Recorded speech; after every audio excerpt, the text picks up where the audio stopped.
창세기 12장 1절로 9절까지의 말씀, 이 말씀을 저 여러분이 번갈아 가며 교독하겠습니다. 제가 먼저 읽겠습니다. 여호와께서 아브라함에게 이르시되 너는 너의 고향과 친척과 아버지의 집을 떠나 내가 내게 보여줄 땅으로 가라. 내가 너로 큰 민족을 이루고 내게 복을 주어 힘을 창대하게 하리니 너는 복이 될지라.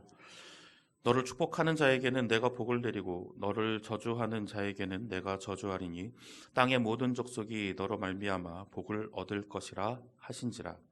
이에 아브라함이 여호와의 말씀을 따라갔고 롯도 그와 함께 갔으며 아브라함이 하란을 떠날 때에 75세였더라. 아브라함이 그의 아내 사레와 조카 롯과 하란에서 모은 모든 소유와 얻은 사람들을 이끌고 가나안 땅으로 가려고 떠나서 마침내 가나안 땅에 들어갔더라. 아브라함이 그 땅을 내가 세겜 땅 모래 상수리 나무가 이르니 그때 많은 사람이 그 땅에 거주하였더라. 여호와께서 아브라함에게 나타나 이르시되 내가 이 땅을 내 자손에게 주리라 하신지라. 자기에게 나타나신 여호와께 그가 그곳에서 제단을 쌓고 거기서 베델을 동쪽 산으로 옮겨 장막을 치니 서쪽은 베델이요 동쪽은 아이라. 그가 그곳에서 여호와께 제단을 쌓고 여호와의 이름을 9절 함께 읽겠습니다. 점점 남방으로 옮겨갔더라. 아멘. 저희 외갓집은 9남매입니다. 저희 어머니가 5째시고요. 딸만 6에 이제 7째의 아들을 낳으셨어요. 얼마나 기뻐하셨겠어요. 그리고 8째 아들을 낳고 얼마 안 있다가 외할머니가 돌아가셨습니다. 저희 이제 어머니가 국민학교, 중학교 그때쯤이라고 하세요. 저는 외할머니를 본 적이 없어요. 그리고 이제 외할머니가 이제 새로운 이제 외할아버지가 이제 재혼을 하셔서 새 외할머니가 이제 생겼죠. 그리고 거기에서 이제 아들을 한 명 낳습니다. 그래서 9남매가 됐어요. 9남매를 키우려고 하는데 이제 큰 외삼촌이죠. 이제 7째 외삼촌이 저희 큰이모네 큰딸하고 나이가 똑같습니다. 그렇다고 하는 거는 누나들이 다 엄마 뻘인 거예요. 그래서 그때 그 군산과 익산 사이에 인피라고 하는 곳이 있어요. 인피역도 있어요. 그 인피라고 하는 곳에 시골에 살고 있다가 아들을 낳았으니 어디로 보냅니까? 서울로 보내죠. 서울에 이제 저희 둘째 이모네 집으로 보냅니다. 유학을 보내는 거죠. 저희 외삼촌, 이제 큰 외삼촌이라고 이제 하시는 이제 그분은 지금도 신앙생활 열심히 하시고 또 한 사업체도 잘 일궈내시고 자녀들도 잘 키워냈습니다. 외숙모한테 그런 걸 한번 물어봤어요. 외숙모 결혼할 때 시누이가 이렇게 많은 줄 알았어요. 했더니 알았으면 결혼 안 했다 그러더라고요. 한 명 있는 자였대, 한 명. 둘째 이모네 집에 살았으니까 둘째 이모 이렇게 누나라고 얘기해서 누나가 한 명 있는 줄 알았대요. 나중에 이제 결혼 이제 승낙 받으려고 이제 왔다 갔다 하는데 갑자기 비슷하게 생긴 막 아주머니들 6명이 갑자기 앉아 있어가지고 깜짝 놀랬다고 합니다. 그 둘째 이모네 집이 예전에는 지금 그 힐튼 호텔 근처에 있었어요. 예전에 도심지라고 하면은 그렇게 땅값이 비싸지 않았다고 합니다. 저희 모교에도 그렇고 삼각지에 있었거든요. 삼각지에도 그렇게 비싼 동네가 아니었어요. 왜냐하면 뒤에 철도가 있었거든요. 철도 소리가, 기차 지나가는 소리가 엄청나게 커요. 그리고 거의 대부분 판자촌에서 살았어요. 저희 교회에 이제 다니는 제 또래에 있는 그 친구들, 뭐 후배들 다 대부분 이게 한 10평 정도 될까 싶은 정도의 집을 그냥 얼기설기 그냥 지붕만 얹어놓고 사는 정도. 심지어는 저랑 친한 친구 같은 경우는 나중에 이제 거기가 개발돼서 이제 땅을 파는데 거기가 꽤 넓었는데 거기가 원래 길이었대요. 길 양쪽을 막아가지고 집으로 쓴 거예요. 자기 땅은 4평 반밖에 안 됐어요.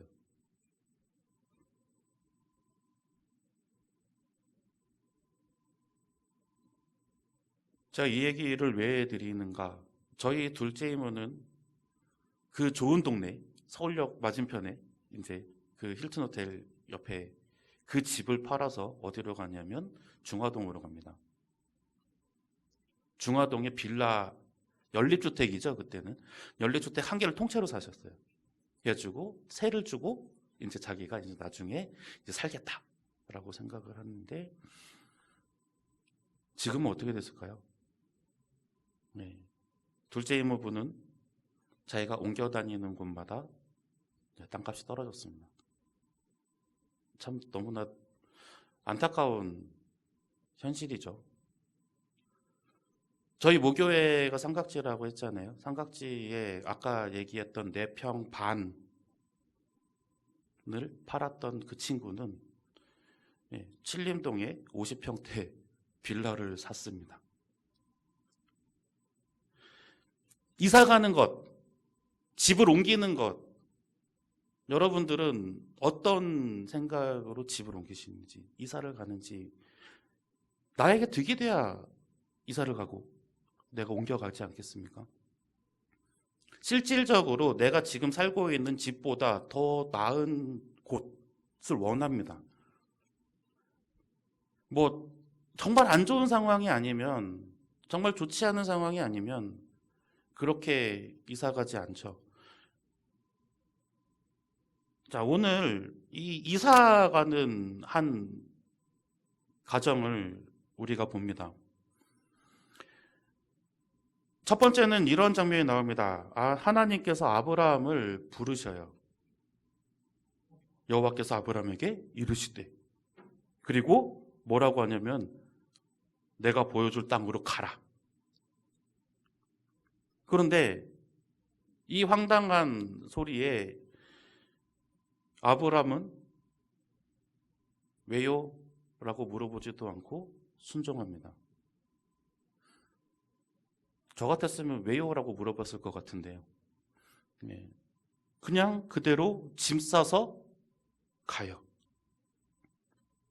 그게 오늘 본문 말씀의 요약이에요. 내가 내게 보여줄 땅으로 가라 그랬더니 짐 싸가지고 똑똑똑 가서 하나님께서 여기다 해서 여기 딱 앉았더니 거기다 제단을 쌓고 하나님께 제사를 드리는 장면. 그것이 오늘 본문의 말씀의 주요 내용입니다. 여러분은 오늘 밤에 하나님께서 여러분에게 찾아가셔가지고 너희 짐 싸가지고 내가 내게 보여줄 땅으로 가라 라고 말씀하시면 갈 수 있겠습니까? 원통에서도 아멘을 못 하시잖아요. 이 말을 압구정동 소망교회 가가지고 얘기하면은 쫓겨날 것 같습니다. 내가 내게 보여줄 땅으로 가라 라고 얘기하면 강남에 사시는 분들이 가겠습니까?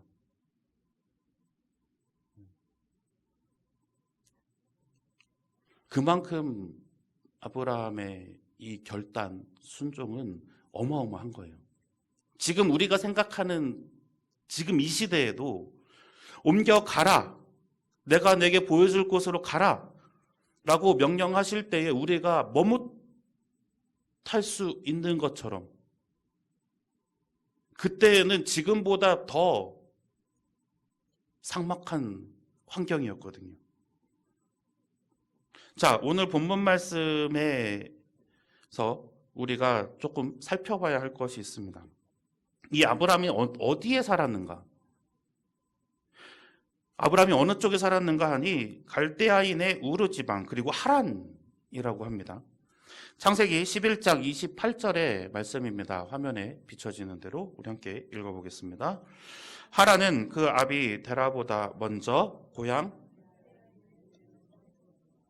아멘. 하란은 이 아브라함의 형제예요. 근데 뭐라 그러냐면 고향 갈대아인의 우르에서 죽었더라. 그리고 그 갈대아인의 우르라고 하는 지방이 과연 어디의 지방인가? 제가 몰라서 한번 찾아봤습니다. 사진에 한번 보시면 나올 거예요. 저기 밑에 빨간색으로 아라비아 위에 우르라고 적혀 있는 곳이 있습니다. 잘 안 보이시죠? 뒤에 계시는 분들은. 저 밑에 페르시아만, 옛날에 걸프전이 있었던 지역이죠. 페르시아만 그 위에 보면 강이 두 줄기가 있어요. 그게 티그리스 유프라테스 강이에요. 거기 강변에 강유역의 우르라고 하는 지역이, 거기가 이 아브람이 살았던 동네예요. 뭐 강변은 아니겠지만 그 위에 하란이라고 하는 곳에서 이제 짐을 쌌다라고 합니다. 그런데 인류 문명의 4대 문명 해가지고 우리가 이제 세계사 시간에 배우잖아요. 티그리스강, 유프라테스강, 나일강, 그 다음에 황하가요. 하여튼 뭐 그렇게 이야기를 하는데 그 강들 주변에 있었다는 거예요. 그래서 우르 지방은 신이라고 하는 신을 섬기면서 토템을 만들었어요. 그때 그 고대 근동 지방에서 토템을 만들었다라고 하는 거는 굉장한 특권을 가지고 있었던 거죠. 먹고 살기도 바쁘고 무기 만들기도 바쁜데 신을 섬기는 그 장식품들을 만들었다라고 하는 건 부의 상징입니다. 강이 있으니까 문명이 발달하겠죠. 사람들이 많이 몰리겠죠. 강이 있기 때문에 또 땅은 비옥합니다. 먹을 곡식들이 이제 자랄 수가 있는 환경이에요. 또 가축을 먹일 풀들이 계속 자라날 수 있어요. 그러면 어떻게 될까요? 점점 잘 살게 되는 거죠. 피폐한 삶을 살지 않는 거예요. 유목민의 삶, 얼마나 기구한 삶이에요. 풀 떨어지면 다 다른 데로 옮겨가야 되고, 물 떨어지면 다른 곳으로 가야 되고, 또 이웃 뭐 다른 부족들하고 싸움이 나거나 전쟁이 나게 되면 목숨 걸고 싸워야 돼요.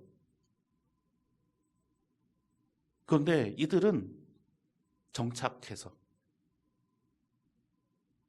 높은 목책 같은 것도 세워놓고 적들이 쳐들어오지 못하게 방어할 수 있으며 또 그 안에서 우리가 편안함을 누리고 살았어요.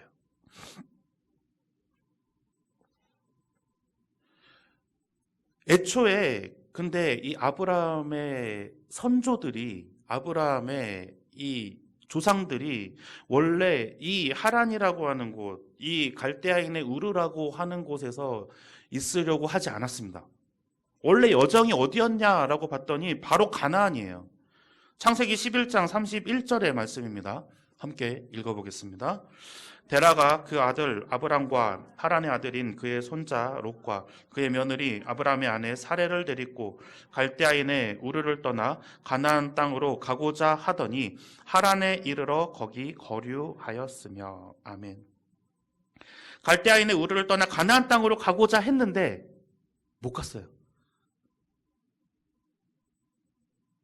무슨 이유로 못 갔는지는 적혀져 있지 않아요. 뭐 어쩌다가 보니 하란이라고 하는 곳에 이제 머물렀다라고 합니다. 이 하란이라고 하는 것도 어마어마하게 문명이 발달된 도시예요. 옛날에 이제 그 아수르의 수도였기도 합니다. 이 가나안에 가려고 했던 이들이 하란에 머물게 된 경이 나타나 있지 않는다고 말씀드렸습니다. 그런데 하란에 이제 눌러 앉아서 정착하면서 살던 아브라함에게 하나님께서는 나타나셔요. 그리고 뭐라고 하십니까? 떠나라 라고 말씀하십니다. 우리가 너무나도 잘 알고 있듯이 아브라함은 하나님의 말씀에 두말 없이 순종합니다. 너무나 바보 같고 멍청하게 순종하는 것처럼 보일 때도 있어요. 이 아브라함은 하나님의 말에 토를 달지 않아요. 심지어는 자기 아들을 갖다 바치라고 자기 아들을 각을 떠서 산제물로 하나님께 제사의 제물로 올리라고 하나님께서 말씀하신 때도 그때도 아브라함은 하나님께 한 말도 안 해요. 찢어지는 마음만 가지고 하나님께서 말씀하시는 그 산으로 올라갔죠. 지금도 마찬가지입니다. 이게 아브라함의 성향인 것 같아요. 성장인 것 같아요. 하나님께서 말씀하시면 그것이 설령 내가 정말 마음을 찢는 행위일지라도 따릅니다. 반항하지 않아요. 저 같으면 꿈틀이라도 해볼 것 같아요. 왜 저한테 이러시는 거예요? 라고 물어볼 것 같아요. 왜 저한테 왜 이 선택을 하게 하시나요? 라고 말할 것 같은데 아브라함은 그냥 가만히 있습니다. 그리고 그대로 순종합니다. 오늘 본문의 말씀에서 아브라함이 하나님의 말씀에 어떻게 순종했는지 우리가 오늘 말씀을 통해서 알아보고자 합니다. 첫 번째는 버리고 떠나는 순종입니다. 오늘 말씀 1절에서 3절까지의 말씀입니다. 함께 읽어보겠습니다. 여호와께서 아브라함에게 이르시되 너는 너의 고향과 친척과 아버지의 집을 떠나 내가 내게 보여줄 땅으로 가라. 내가 너로 큰 민족을 이루고 내게 복을 주어 내 이름을 창대하게 하리니 너는 복이 될지라. 너를 축복하는 자에게는 내가 복을 내리고 너를 저주하는 자에게는 내가 저주하리니 땅의 모든 족속이 너로 말미암아 복을 얻을 것이라 하신지라. 아멘. 고향, 친척, 아버지의 집을 떠나라는 말씀. 오늘 딱 이렇게 나와 있습니다. 1절에. 너는 너의 고향과 친척과 아버지의 집을 떠나 내가 내게 보여줄 땅으로 가라. 고향과 친척과 아버지의 집을 떠나라는 말씀이 이 시대에는 어떤 것일까요? 지금도 마찬가지겠죠. 고향, 친척, 아버지의 집을 떠나서 내가 내게 보여줄 땅으로 가라. 삶의 모든 기반과 터전을 버리고 그냥 몸뚱아리만 가지고 가라는 소리예요. 기반, 터전이라고 하는 거는 땅에서 나옵니다. 고대 근동지방은 특히나 그 땅이 더 절실해요. 이 땅이 좋은 땅인가? 이 땅이 나쁜 땅인가? 이 땅에 물이 많은가? 이 땅에 풀이 잘 자라는가? 이 땅이 비옥한가? 척박한가? 이것으로 인하여서 내가 누리게 될 삶이 달라집니다. 지금은 땅값이 얼마인가? 로 바꿀 수는 있겠죠. 하지만 그때보다 더 처절하다고요. 왜냐하면 생존과 걸려 있어요. 생존의 문제가 도래합니다. 내가 가축이 아무리 많으면 뭐예요? 씨앗이 아무리 많으면 뭐예요? 심을 땅이 없고 말라 비틀어진 땅밖에 없고 물도 없고 풀도 나지 않는 곳이면 그 가축이 아무리 많아봤자 다 굶어 죽습니다. 씨앗이 아무리 많아봤자 심어봤자 말라 죽어버려요. 그 기반을 버리고 떠나라는 거예요. 경작할 땅도 없고 가축이 있어도 이제 편하게 먹일 풀이 없이 여행을 떠나야 하는 거예요. 이것을 그냥 내가 내게 보여줄 땅으로 가라 이 명령만으로 끝내십니다. 뒤에 이제 내게 복을 주어서 너를 큰 민족을 이루고 이름을 창대하게 하리니 너는 복이 될 것이다. 너로 말미암아 복을 얻을 것이라 막 이렇게 말씀을 하시지만 주지 않으셨잖아요. 심지어는 아브라함 때 주지 않으십니다. 아브라함 때 큰 민족을 이루게 하지 않으세요.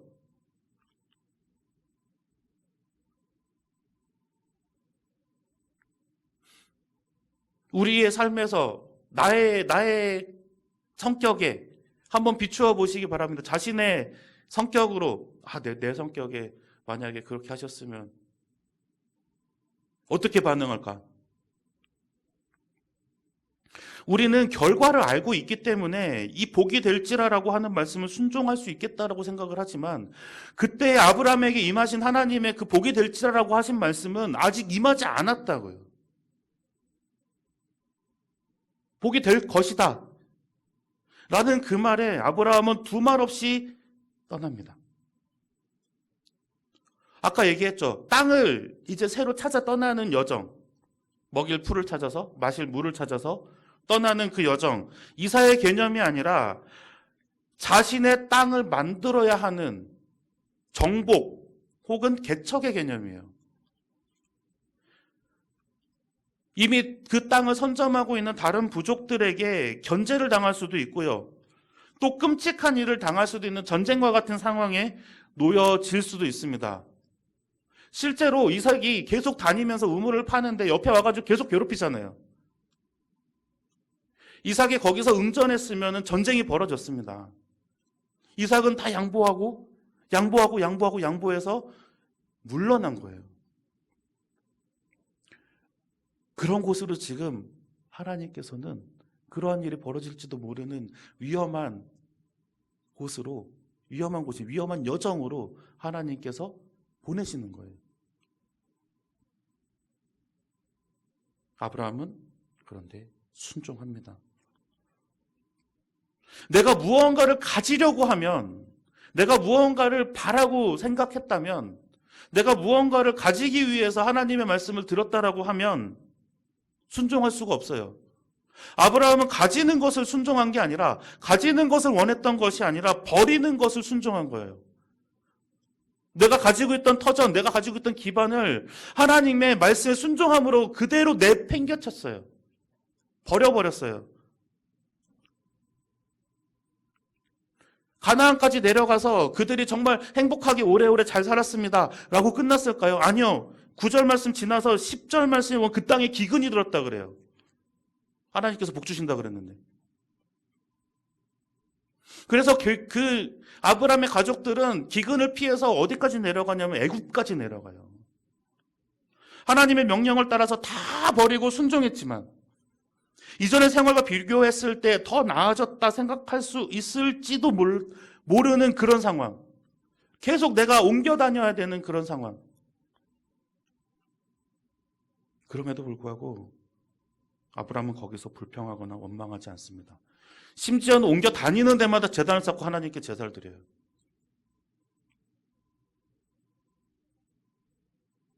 하나님에게서 원하는 것이 없는 거죠. 하나님의 말씀으로 인해서 나는 버릴 준비가 되어 있습니다라고 고백하는 거랑 마찬가지입니다. 하나님께서 가라. 네. 알겠습니다.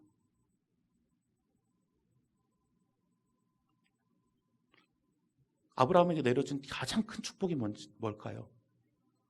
그러면 하나님께서 이렇게 순종하는 정말 순종의 아이콘인 이 아브라함에게 하나님께서 내려주신 가장 큰 축복은 무엇일까요?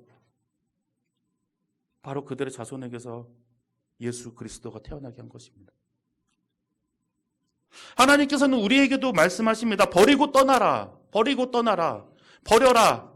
내려놓아라. 우리가 그 말에 순종할 수 있겠습니까? 세상 거 다 양손에 쥐고 더 가지려고 하고 있는 우리들의 모습을 바라보면 그때의 갈대아의 땅에서 있었던 아브라함에게 임하셨던 하나님 말씀이 나에게도 동일하게 임하실 때에 우리는 감히 아멘 순종합니다라고 대답할 수 없을 것입니다. 이 아브라함의 마음을 우리가 한번 헤아려 보기를 소망합니다. 더 가지는 것이 아니라 내려놓고 버리는 순종 가운데 역사하시는 하나님의 채우심을 경험하시기를 간절히 소망합니다. 두 번째는 약속의 말씀에 순종하는 것입니다. 오늘 말씀 4절에서 6절까지의 말씀입니다. 함께 읽어보겠습니다. 이에 아브라함이 여호와의 말씀을 따라갔고 롯도 그와 함께 갔으며 아브라함이 그의 아내 사레와 하란에서 모은 모든 소유와 얻은 사람들을 이끌고 가나안 땅으로 가려고 떠나서 마침내 가나안 땅에 들어갔더라. 아브라함이 그 땅을 지나 세겜 땅 모래 상수리 나무에 이르니 그때 가나안 사람이 그 땅에 거주하였더라. 아멘. 그 말씀에 거짓말처럼 아브라함이 짐을 싸서 떠났다라고 합니다. 그때 아브라함이 하란을 떠날 때에 75세였더라. 저희 어머니가 만으로 75세이십니다. 제가 집에 가서 우리 어머니가 밥 한 번 해주면 몸살 나세요. 이제 우리 어머니의 인생에는 이사는 없습니다. 그런 연령이에요. 그런 나이대예요. 그러니까 90세에 넘어서 아들 준다고 하니까 사례가 웃죠.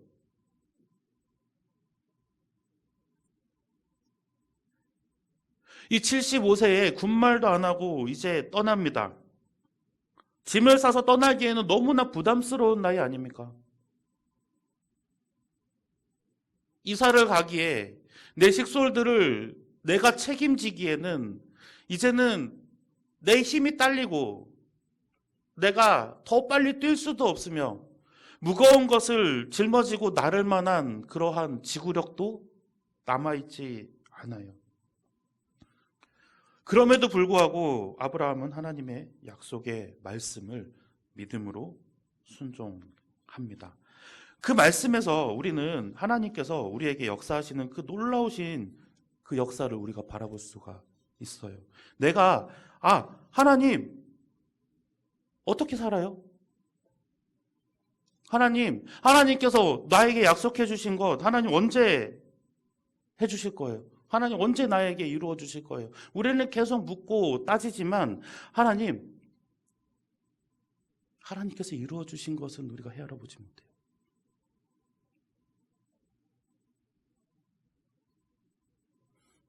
그리고 아브라함은 자신의 때에 하나님의 약속의 말씀이 그렇게 이루어지지 않았다라고 해서 실망하지 않아요. 그 약속의 말씀, 하나님 해주시겠지.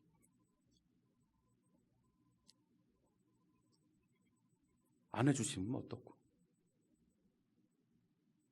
그 믿음의 하나님께서는 아브라함에게 어디로 가든지 그가 편히 지낼 수 있고 또 힘을 얻게 할 수 있도록 세워주셨습니다. 약속의 말씀을 우리가 한번 되짚어 보기를 소망합니다. 하나님께서 나에게는 어떠한 약속의 말씀을 주셨을까요? 하나님께서는 나에게 어떤 약속을 하셨을까요? 어떤 말씀을 하시면서 너에게 무엇을 주겠다라고 이야기를 하셨을까요? 이 모든 것들이 우리가 순종함으로 이루어지는 것을 우리는 깨달아 알아야 합니다. 세 번째는 우리가 다시 한번 생각해 볼 것입니다. 제단을 쌓고 하나님께 제사를 올리는 순종입니다. 오늘 말씀 7절에서 9절까지의 말씀입니다. 우리 함께 읽어보겠습니다. 여호와께서 아브라함에게 나타나 이르시되 내가 이 땅을 내 자손에게 주리라 하신지라. 제단을 쌓고 거기서 베델 동쪽 산으로 옮겨 장막을 치니 서쪽은 베델이요 동쪽은 아이라. 그가 그곳에서 여호와께 제단을 쌓고 여호와의 이름을 부르더니 점점 남방으로 옮겨 갔더라. 아멘. 하나님께서 이제 이곳이다. 여기가 네가 있을 곳이다. 라고 말씀을 하시니 바로 아브라함은 제단을 쌓습니다. 하나님께 먼저 무엇을 해야 되는지 정확하게 알고 있는 아브라함의 모습입니다. 기계처럼 움직여요. 마치 공식이 입력되어 있는 계산기처럼. 이사 갔어? 예배 드려야지. 이사 갔어? 예배 드려야지. 옮겨 갔어? 제단 쌓아야지. 옮겨 갔어? 제단 쌓아야지.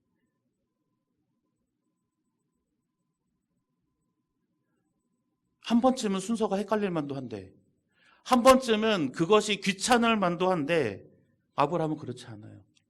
아브라함은 제단을 쌓으면서 하나님께 바짝 엎드립니다. 내가 하나님의 권세 아래 있습니다라고 고백하는 거예요. 하나님의 영향력 안에 있습니다라고 고백하는 거예요. 하나님께서 나를 움직여 주십니다라고 고백하는 거예요. 하나님의 명령이 아니면 저희는 움직일 수가 없습니다. 하나님께서 말씀하셔야 우리가 살아갑니다.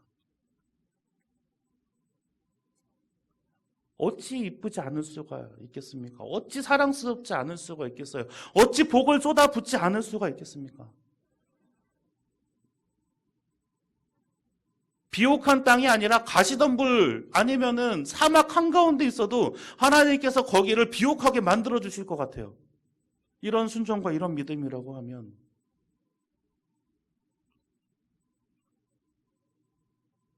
다시 돌아와서 우리를 한번 봅시다. 저만 봐도 한심한 모습이죠. 작은 거 하나에 우리는 분노하고 또 불평하고 원망합니다. 순종을 해야 됨에도 불구하고 작은 모습 하나, 작은 현상 하나, 그것조차도 내가 만든 현상일 것 같은데 왜 하나님께서 이것을 저에게 주십니까? 라고 불평하고 불만하죠. 시험 들었다고 하고 하나님 어디서 하나님 나를 쳐다보지 않으시는 것 같다고. 하지만 아브라함처럼 우리가 순종하고 살아간다고 하면 우리 삶 속에서는 그런 모습들이 사라질 겁니다. 아브라함처럼 모든 것을 버리고 하나님의 은혜만을 가지기를 원하면, 하나님의 사랑만을 가지기를 원하면 우리는 더 풍요롭게 살 수가 있어요. 작은 것에 아둥바둥하면서 살아가기보다는 하나님께서 내려주신 진정한 사랑과 큰 은혜를 가지시기를 소망합니다. 하나님께서 내려주시는 것이 이 세상에 어떠한 것보다 비교할 수 없이 기쁘고 좋은 것입니다. 헛한 것 쫓아서 하나님의 말씀에 순종하지 않는 삶이 아니라 내가 가지고 있는 것을 다 버리고 하나님께서 말씀하시는 곳으로 떠나는 그러한 순종, 하나님께서 약속하신 것을 우리가 기억하면서 온전하게 그 말씀에 순종하는 우리들, 어디서나 어느 곳에서나 그 제단을 쌓는 것을 잊지 않는, 그리고 어느 것보다 더 우선하여서 하나님께 제단을 쌓는 순종, 우리에게 필요할 것입니다. 이러한 삶으로 우리가 살아갈 때에 하나님께서 이제 더 큰 기쁨을, 또 더 큰 은혜를, 또 더 큰 감동을 허락하실 것입니다. 이러한 삶으로 살아가시는 저와 온통교회 성도님들 되시기를 간절히 소망합니다.